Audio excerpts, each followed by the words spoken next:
আমরা উড়িষ্যার যেখানে থাকি সেখানে জানেন তো রোজ মাছ পাওয়া যায় না। তো আজকে বুধবার, আজকে মাছ পাওয়া গেছে। তো সকাল সকাল ব্রেকফাস্ট সেরে, দুধ আর রুটি ব্রেকফাস্ট সেরে রান্নার কাজে নেমে পড়েছি। আজকে নিয়ে এসেছে কাতলা মাছ 1 কেজি প্রায়। আর এখানে এরকম মাছ আপনি যতটা লাগবে ততটা নয়, ধরুন একটা বড় মাছ রয়েছে, তা গোটা মাছটাই নিতে হবে, আর না হলে আপনাকে কারোর সাথে ভাগ করে নিতে হবে। তো আজকে একটা 2 কেজি না 2.5 কেজি ওজনের মাছের থেকে হাফ নিয়ে এসেছে। তো সেটাকে দিয়ে এবার কী রান্না করব তার প্ল্যান চলছে। যাক গিয়ে সমস্ত কেটে কুটে নিয়ে আমি তারপর রান্না করব, তাতে আবার অনেক সুবিধা হয়। তো করছি এখানে টমেটো দিয়ে মুসুর ডাল, আর এই মুসুর ডাল হয়ে যাওয়ার পরে একটুখানি ধনেপাতা ছিটিয়ে দিয়েছি, যেটা কিনা খেতে দুর্দান্ত লাগে। এবার ডালের সাথে কি খাওয়া হবে সেই ভেবে ভেবে ভাবলাম যে ওই মাছ থেকে একটু মাছটা ভাজা রাখবো আর একটুখানি আলু ভাজা করে নেব, তাহলে ডালের সাথে প্রথম পাতে এটা আর কি খেতে বেশ ভালো লাগবে। এই যে আলুটাকে আর কি একটু বেশি একদম ঝিরি করিনি, মোটামুটি করে করে করে নিচ্ছি। আর প্রেশার কুকারে বাঁধাকপিটাকে একটু ভাপিয়ে নিচ্ছি, কারণ এই বাঁধাকপি রান্না করতে প্রচুর সময় লাগে। তো এদিকে মাছে নুন হলুদ মাখিয়ে নিয়েছি, মাছটাকে ভেজে নিচ্ছি। অনেকগুলো মাছ, আর দাঁড়িয়ে দাঁড়িয়ে পুরো রান্নাটা করতে কিন্তু ভীষণ কষ্ট হয়। রান্না যেখানে করি তার পাশে একটা চেয়ার রেখে দিই, মাঝে মাঝে বসিয়ে আমি ওই চেয়ারটার মধ্যে গিয়ে গিয়ে একটু বসি।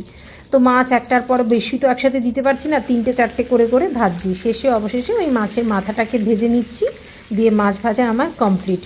আর বাইরে বেশ আজকে রোদ উঠেছে, আর একটাই ঘর, এক্সস্ট যদিও চলছে, কিন্তু দেখুন ওই দরজাটা খুলে পর্দাটা সরিয়ে রেখেছি। এখন তো কেউ নেই এখানে, তাই অসুবিধা হচ্ছে না, আর আমি এই সুযোগে রান্নাটা করে নিচ্ছি। তারপরে মাছটা দিয়ে একটা মাছের ঝাল বানাবো, সমস্ত মশলার আর কি প্রিপারেশনটা করে নিচ্ছি। আর মোবাইলের মধ্যে এত ওই রান্নার ভেপারগুলো উঠছে, সেজন্য মাঝে মাঝে ঝাপসা হয়ে যাচ্ছে।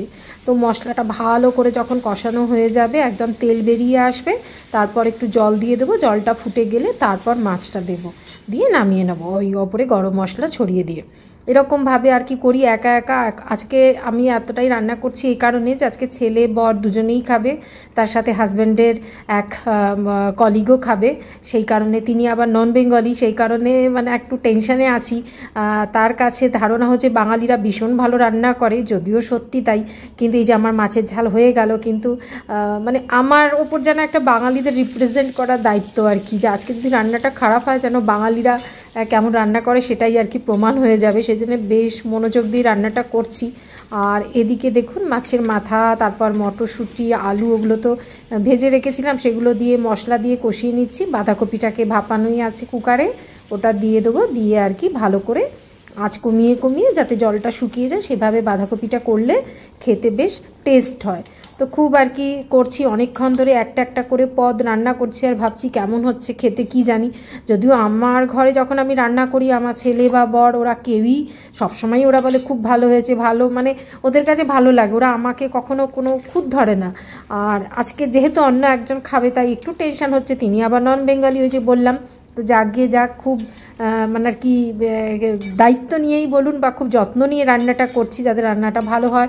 অন্তত এই যে একটা তকমা আছে না, বাঙালিরা খুব ভালো রান্না করে, সেটা যেন বজায় থাকে।